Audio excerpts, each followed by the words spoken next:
সুইজারল্যান্ডের ডাভোসে ন্যাটো প্রধানের সঙ্গে ডোনাল্ড ট্রাম্পের বৈঠকের পর গ্রিনল্যান্ড নিয়ে বরফ করল। মার্কিন প্রেসিডেন্ট জানিয়েছেন দ্বীপটি নিয়ে দীর্ঘমেয়াদী রূপরেখা চূড়ান্ত, যা মার্কিন নিরাপত্তা ও খনিজ সম্পদের স্বার্থ নিশ্চিত করবে।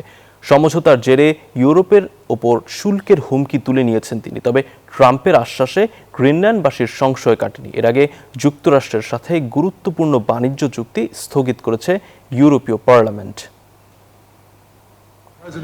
অবশেষে গ্রিনল্যান্ড ইস্যুতে সুর নরম করলেন মার্কিন প্রেসিডেন্ট ডোনাল্ড ট্রাম্প। সুইজারল্যান্ডের ডাভোসে বুধবার ন্যাটো প্রধানের সাথে বৈঠকের পর তিনি জানান, গ্রিনল্যান্ড নিয়ে এমন এক দীর্ঘমেয়াদী রূপরেখা তৈরি হয়েছে যা যুক্তরাষ্ট্রের মিসাইল প্রতিরক্ষা ব্যবস্থা আর খনিজ সম্পদের নিয়ন্ত্রণ নিশ্চিত করবে।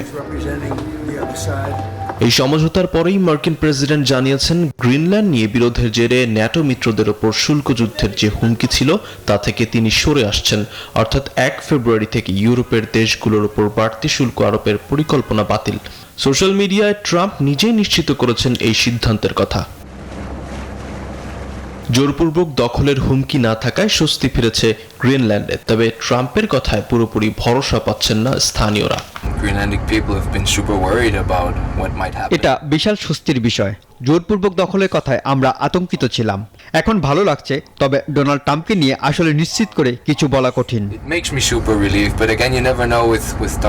অবশ্যই এর আগেই ট্রাম্পের গ্রিনল্যান্ড কেনার জেদ ও হুমকির প্রতিবাদে যুক্তরাষ্ট্রের সাথে একটি গুরুত্বপূর্ণ বাণিজ্য চুক্তি স্থগিত করেছিল ইউরোপীয় পার্লামেন্ট। এখন নতুন সমঝোতায় সেই বরফ গলে কিনা সেটাই দেখার বিষয়। Desk report, news 24।